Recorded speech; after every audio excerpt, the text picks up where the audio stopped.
So first ఇప్పుడు SEBI గురించి నేర్చుకుంటే, సెబీ అంటే ఏం లేదు, సెక్యూరిటీస్ గురించి నేర్చుకుందాం. ఫస్ట్ ఎస్ ఫర్ సెక్యూరిటీ కాబట్టి సెక్యూరిటీ గురించి నేర్చుకుందాము.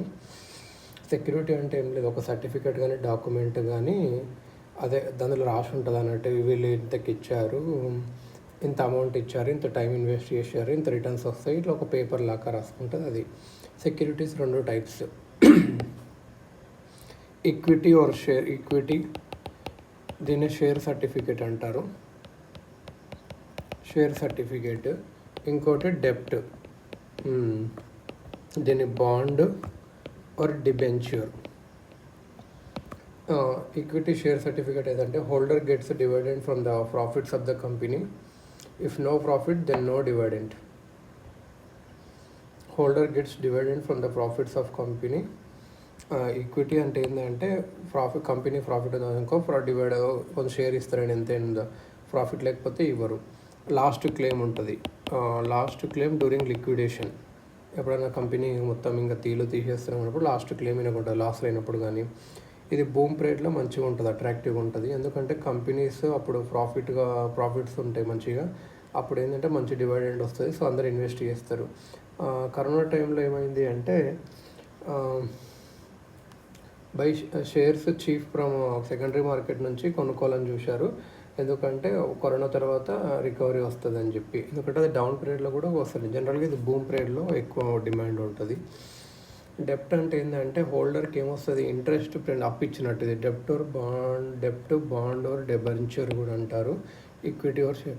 ఇది ఏంటంటే అప్పు అన్నట్టు, ఇంట్రెస్ట్ ప్లస్ ప్రిన్సిపల్ ఉంటుంది. అసలు లాస్ చేసినా ప్రాఫిట్ చేసి ఏం చేసుకున్నా వీళ్ళకి ఇంతే వస్తుంది, ఫిక్సే ఉంటుంది.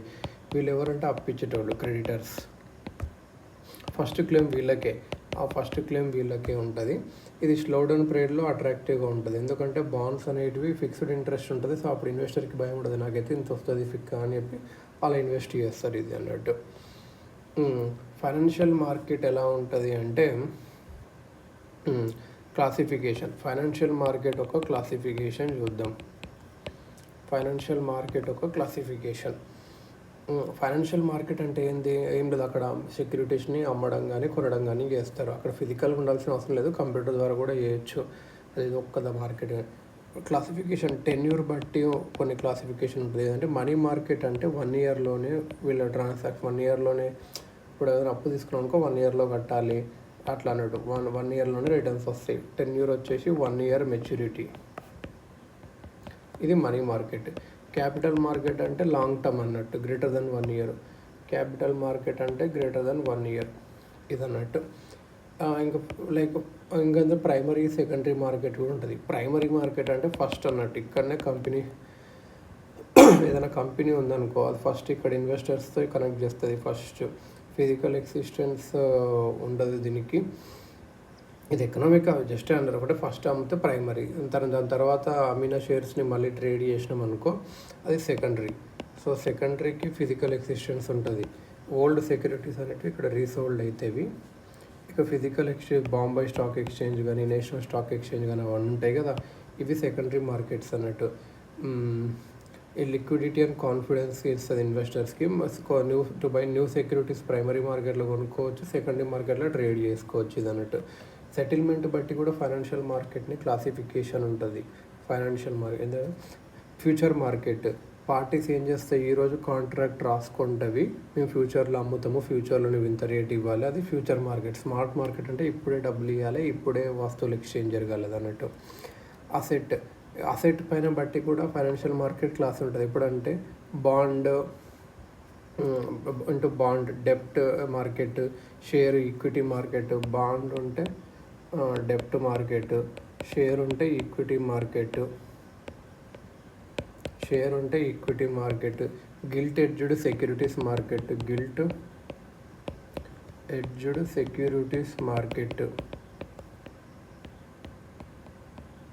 ఇది అన్నట్టు. Foreign currency market, commodity market. Foreign currency market, commodity market. So ఇలా ఉంటాయి అన్నట్టు అసెట్ పైన బట్టి. ఒకవేళ ఇట్లా అనుకుందాం, ఒక సూపర్ మాల్ ఉందనుకుందాం, అక్కడ అన్ని ప్రోడక్ట్స్ ఉంటాయి, దాన్ని యూనివర్సల్ ఎక్స్చేంజ్ అంటారు. సో ఇలా సెబీ ఎవరికి పర్మిషన్ ఇచ్చింది అంటే బిఎస్సికి ఎన్ఎస్సికి ఇచ్చింది ఇలా. సో డెప్ట్ ఇన్స్ట్రుమెంట్స్ అంటే ఏంటంటే బాండ్ హోల్డర్స్ అనేటి వాళ్ళు క్రెడిటర్స్, బాండ్ హోల్డర్స్ అంటే క్రెడిటర్స్ టు కంపెనీ, అప్పిచ్చిన వాళ్ళు బాండ్ తీసుకుంటారు. ఫస్ట్ క్లెయిమ్ వాళ్ళకే ఉంటుంది. ఇంట్రెస్ట్ కొద్ది ఫిక్స్ ఉంటుంది, మీరు లాస్ అయినా ప్రాఫిట్ అయినా వాళ్ళ ఇంట్రెస్ట్ ఇవ్వాల్సిందే. ఈ డెప్ట్ ఇన్స్ట్రుమెంట్స్ని షార్ట్ టర్మ్ లాంగ్ టర్మ్గా కూడా చేస్తారు అన్నట్టు. షార్ట్ టర్మ్ డెప్ట్ ఇన్స్ట్రుమెంట్స్ అంటే ఏంటి? షార్ట్ టర్మ్ డెప్ట్ ఇన్స్ట్రుమెంట్స్ అంటే లెస్ దాన్ 1 year ఉంటుంది, అన్సెక్యూర్డ్ ఉంటుంది, because not backward by any asset. జనరల్గా అన్సెక్యూర్డ్, ఎందుకంటే ఏదో అసెట్ పెట్టరు ఇక్కడ, అసెట్ పెట్టి తాకట్టు పెట్టలేము ఉండదు.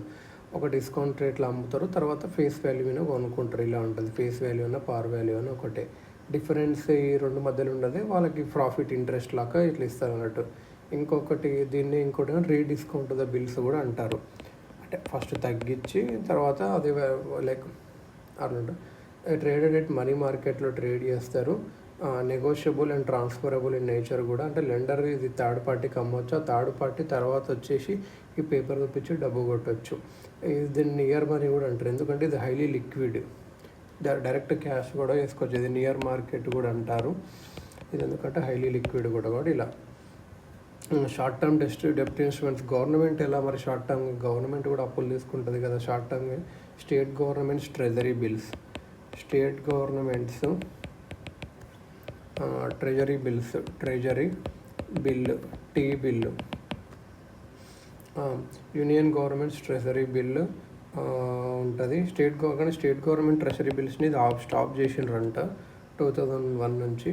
యూనియన్ గవర్నమెంట్స్ ట్రెజరీ బిల్ వచ్చేసి 14 daysకి, 91 daysకి, 182 daysకి, 364 daysకి ఉంటుంది.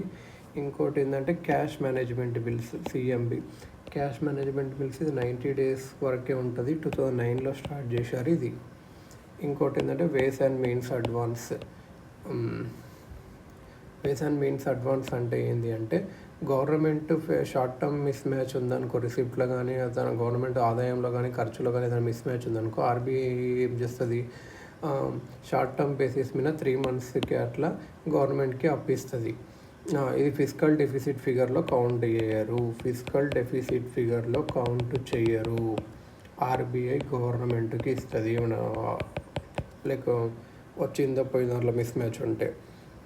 కరోనాలో ఎక్కువ మిస్ మ్యాచ్ ఉంది, ఎందుకంటే అప్పుడు అంతా సేల్స్ తగ్గిపోయినాయి అదంతా అని. సో ఆర్బీఐ ఏం చేసింది, వేస్ అండ్ మీన్స్ లిమిట్స్ పెంచింది అన్నట్టు యూనియన్ గవర్నమెంట్ని స్టేట్ గవర్నమెంట్కి హెల్ప్ చేయడానికి. ఇది if up to above amount period its ways amounts loan interest అంత రిపో ఉంటుంది. బిహైండ్ బారో చేస్తే దాని ఓవర్ డ్రాఫ్ట్ ఒక సమ్ అమౌంట్ పెట్టి దాని అంతవరకు డ్రా చేస్తే అది ways and means loan interest repo పర్సంటేజే ఉంటుంది. లేదు దీని అమౌంట్ కన్నా ఎక్కువ డ్రా చేస్తే అది ఓవర్ డ్రాఫ్ట్, అప్పుడు ఇంట్రెస్ట్ కొంచెం పెరుగుతుంది ఇది అన్నట్టు. ఇంకోటి ఏంటంటే consolidated sinking fund for state governments repayment. Consolidated sinking fund for state government repayment. ఇది 1999లో స్టార్ట్ చేశారు. 1.25 lakh crore బై 2019లో ఉంటుంది ఇది. ఈ ఫండ్ ఏంటంటే స్టేట్ గవర్నమెంట్ అనేది కొంచెం కాంట్రిబ్యూట్ చేయాలి, ఒక 1 to 3% of its outstanding market loans ఎన్ని తప్పులు ఉంటాయో దానికి కొంచెం కాన్ఫిట్ చేయాలి. ఈ ఫండ్ ఆర్బీఐ పెట్టుకుంటుంది. కన్సాలిడేటెడ్ సింకింగ్ ఫండ్ అనేది outside consolidated fund of the state and public account of state. Is consolidated sinking fund అనేది consolidated fund of the state or public account of స్టేట్కి ఇది outside. Consolidated sinking fund అనేది ఒక పర్పస్కి ఉంటుంది, ఏంటంటే repayment చేయడానికి loans by the state government. అంటే ఇంత అప్పులు తీసుకుంటే ఒక 1, 2 or 3% అప్పులు అప్పుడు కన్సాలిడేటెడ్ సింకింగ్ ఫండ్లో పెట్టాలి, ఇది ఆర్బీఐ దగ్గర ఉంటుంది. దీని ఒక నామ్స్ అప్పుడప్పుడు చేంజ్ చేస్తూ ఉంటుంది ఆర్బీఐ. షార్ట్ టర్మ్ డెప్ట్ instruments by borrowers other than government. If government కానీ తీసుకోకపోతే, గవర్నమెంట్ కాకుండా ఇంకెవరైనా వేరే కంపెనీస్ ఎలా తీసుకుంటాయి అంటే, ఒక కంపెనీ ఉందనుకో, బిల్ ఆఫ్ ఎక్స్చేంజ్ కానీ, హుండీ కానీ, కమర్షియల్ పేపర్ కానీ, ప్రామిసరీ నోట్స్ కానీ ఇలా తీసుకుంటుంది. కరెన్సీ నోట్ అనేది ఒక ప్రామిసరీ నోటు, మన current issued by RBI governor, however is not bound to pay any interest, he just promises to exchange it with other currency notes అని ఇది అన్నట్టు. మర్చెంట్ టు బ్యాంక్, ఒక మర్చెంట్ టు బ్యాంక్ ఎట్లా commercial బిల్లుగా తీసుకుంటాడు. Banks or NBS certificate of deposits ఇస్తాయి. Call money అంటే ఏంటంటే interest rate when financial intermediates borrow for one day among on themselves. Call money అంటే ఇప్పుడు బ్యాంక్స్ వాళ్ళే అప్పు తీసుకుంటారు కదా వన్ డేకి, దాన్ని కాల్ మనీ అనుకుంటాం. నోటీస్ మనీ అంటే 2 to 14 days, the not important. Collateralized borrowing and lending obligation, CBLO. CBLO full form ఏంటంటే collateralized borrowing and lending obligation అన్నట్టు. Clearing corporation of India financial intermediates ఉంటాయి కదా, వాళ్ళకి హెల్ప్ చేస్తుంది షార్ట్ టర్మ్ లోన్స్ ఇవ్వడానికి. దీంట్లో collateralized borrowing and lending obligation. కొలెటరలైజ్డ్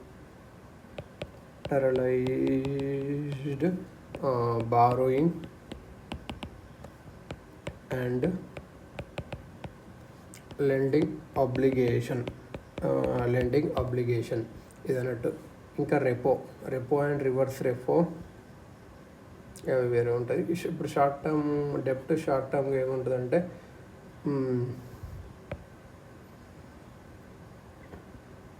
ఇలా అన్నట్టు.